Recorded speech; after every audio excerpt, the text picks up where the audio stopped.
مومن کی 5 نشانیاں بیان کی ہے نا امام حسن عسکری علیہ السلام نے. مومن کی 5 نشانیاں،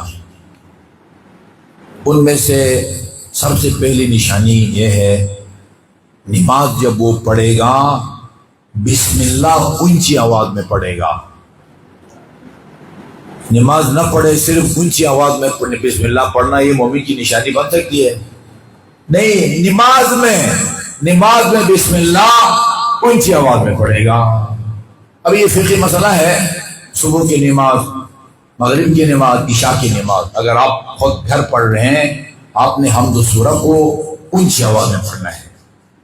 آہستہ پڑھیں گے جان بوجھ کے نماز نہیں ہوگی. ظہر اور عصر میں آپ نے حمد و سورہ کو آہستہ پڑھنا ہے، جان بوجھ کے اونچی آواز میں پڑھیں گے آپ کی نماز نہیں ہوگی، وہ باطل ہوگی. ظہر اور عصر میں بھی بسم اللہ کم از کم اونچی آواز میں پڑھنا چاہیے.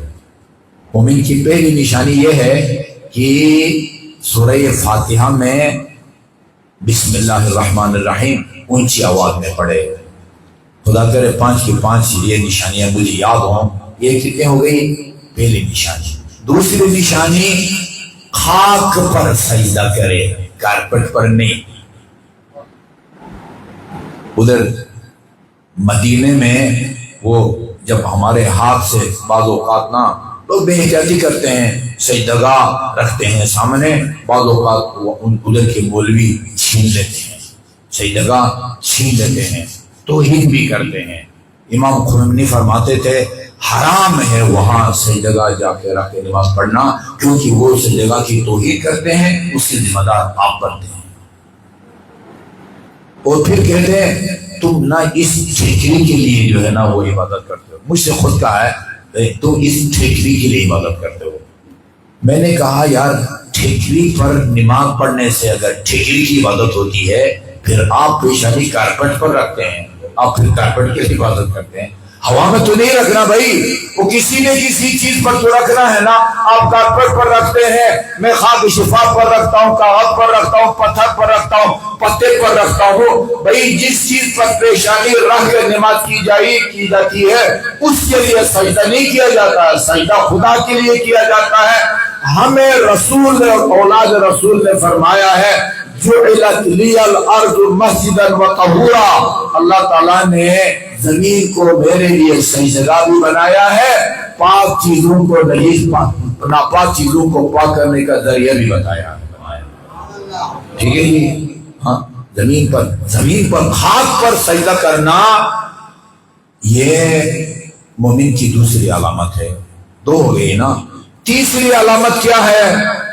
تیسری علامت عقیق کی انگوٹھی پہننا.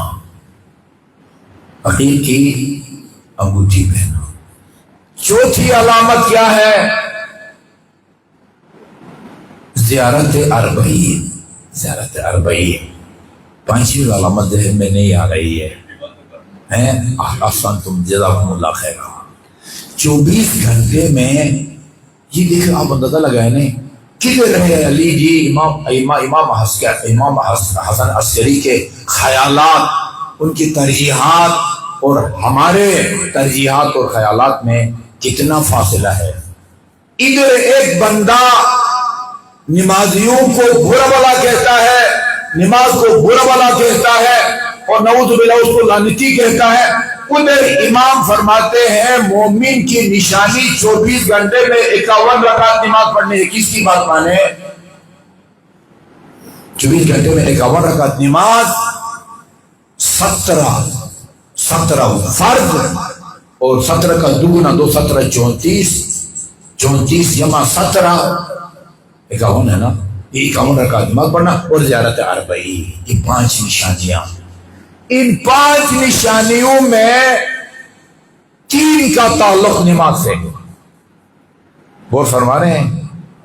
3 کا تعلق نماز سے ہے. سب سے پہلی علامت کیا تھی؟ بسم اللہ اونچی آواز میں پڑھے نا، بسم اللہ اونچی آواز پڑھے. اچھا اسی طرح اور علامت کیا تھی؟ خاک پر سجدہ کرے، یہ بھی نماز میں ہوتا ہے. 51 رکعت. جی 2 نشانیاں نماز کے باہر کی ہیں، عقیق کی انگوٹھی پہننا امیر المومنین علیہ الصلوۃ والسلام سے رسول خدا نے فرمایا یا علی تختم بالعقیق الاحمر، علی سرخ عقیق پہنا کرو، کیونکہ میرے روایت میں بہار انوار میں ہے اللہ تعالیٰ نے وہ ہر چیز پر علی کی ولایت کو پیش کیا، پہاڑوں پر علی کی ولایت کو پیش کیا۔ سب سے پہلے جس پہاڑ نے علی کی ولایت کا اقرار کیا وہ عقیق کا پہاڑ تھا، اس لیے عقیق کی انگوٹھی پہننے کو سنت قرار دیا گیا ہے۔ یہ نماز سے باہر ہے۔ اور دوسری چیز کیا؟ وہ زیارت اربعین، زیارت اربعین نماز میں شامل نہیں ہے، عقوق کی انگوٹھی پہننا نماز میں شامل نہیں ہے۔ 5 میں سے باقی 3 بسم اللہ اونچی پڑھنا، خاک پر سجدہ کرنا، کارپیٹ پر نہیں، اور 51 رکعت نماز پڑھنا۔ کتنی اہمیت دی گئی ہے نماز کو۔ ٹائم بالکل ختم ہو گیا ہے۔ یہ بات بہت مشہور ہو گئی ہے کہ امام حسین ہماری طرف سے نماز پڑھ گئے ہیں۔ حد ہوتی ہے نا سادگی کی۔ وہ جس طرح عیسائی کہتے ہیں نا حضرت عیسیٰ جو ہے نا وہ آسمان میں ہے، زندہ ہے، غلط عقیدہ ہے، کہتے ہیں حضرت عیسیٰ ہماری خاطر، ہماری بخشش کی خاطر جو ہے نا وہ صلیب پر چڑھ گئے ہیں، اب ہمیں جو ہے نا گناہوں سے ہمارا کچھ بھی نہیں بگڑتا۔ اسی طرح کی سوچ امام حسین جو ہے نا وہ ہمارے خاطر شہید ہو گئے، انہوں نے ہماری نماز پڑھی ہے۔ نماز رسول پر بھی واجب تھی، علی پر بھی واجب تھی، حسین پر بھی واجب تھی، مجھ پر بھی ہے، آپ پر واجب ہے۔ امام نے وہ نماز پڑھی ہے جو ان پر واجب تھی، وہ نماز نہیں پڑھی جو آپ پر واجب ہے۔ آپ نے اپنی نماز پڑھی ہے، حسین نے نماز کو بچایا ہے، نماز کو ضائع ہونے سے بچایا ہے۔ وہ حسین کی قربانی نہ ہوتی، یہ آپ کے گلدستہ آذان سے یہ اللہ اکبر اور اشہد ان لا الہ الا اللہ اور اشہد ان محمد رسول اللہ کی یہ آواز نہ گونجتی، اس کو بچایا ہے حسین نے۔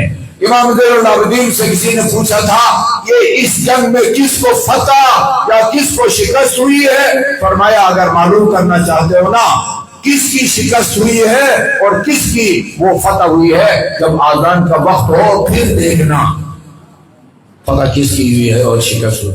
وَأَشْهَدُ أَنَّكَ أَقَمْتَ الصَّلَاةَ وَآتَيْتَ الزَّكَاةَ کا مطلب یہ نہیں ہے کہ فرزند پیغمبر میں گواہی دیتا ہوں کہ خدا نے مجھ پر جو نماز فرض کی تھی وہ آپ نے میری طرف سے ادا کر دی ہے، یہ ترجمہ ہے۔ وَآتَيْتَ الزَّكَاةَ میں زمیندار ہوں، میرے پاس جو ہے نا وہ ٹنوں کے حساب سے گندم آتی ہے، وہ میری طرف سے آپ نے زکوٰۃ ادا کر دی، یہ ترجمہ ہے۔ آپ نے نماز کو ضائع ہونے سے بچایا ہے۔ زکوٰۃ وہ جو نعرہ لگاتا تھا وہی بنی ہاشم نے اقتدار کی خاطر کھیل کھیلا ہے۔ لعبت بنو ہاشم بالملک فلا ملک جاء ولا وحی نزل، یہی نعرہ تھا نا یزید کا۔ بنی ہاشم نے اقتدار کی خاطر کھیل کھیلا ہے۔ ملک جاء ولا وحی نزل، آسمان سے نہ کوئی فرشتہ نازل ہوا ہے یا نہ وحی نازل، شریعت کا انکار۔ یہ فرشتہ بھی نازل نہ ہوا ہو اور وحی بھی نازل ہوئی ہو، یہ نماز وحی کے ذریعے نازل ہوئی ہے نا، آن حضرت پر وحی کے نازل ہوئی ہے، زکوٰۃ وحی کے ذریعے نازل ہوئی ہے، وحی بھی نہ ہو فرشتہ بھی نہ ہو پھر اسلام کے پلے کچھ بھی نہیں بچتا۔ حسین نے اپنی قربانی جان کی دے کے بلکہ جان سے بھی زیادہ قیمتی چیز کی قربانی دے کے وحی کو بچایا ہے، نماز کو بچایا ہے، حج کو بچایا ہے، زکوٰۃ کو بچایا ہے۔ یہ نہیں کہ ہم پر جو نماز فرض تھی ہماری نیابت میں امام حسین نے پڑھی ہے۔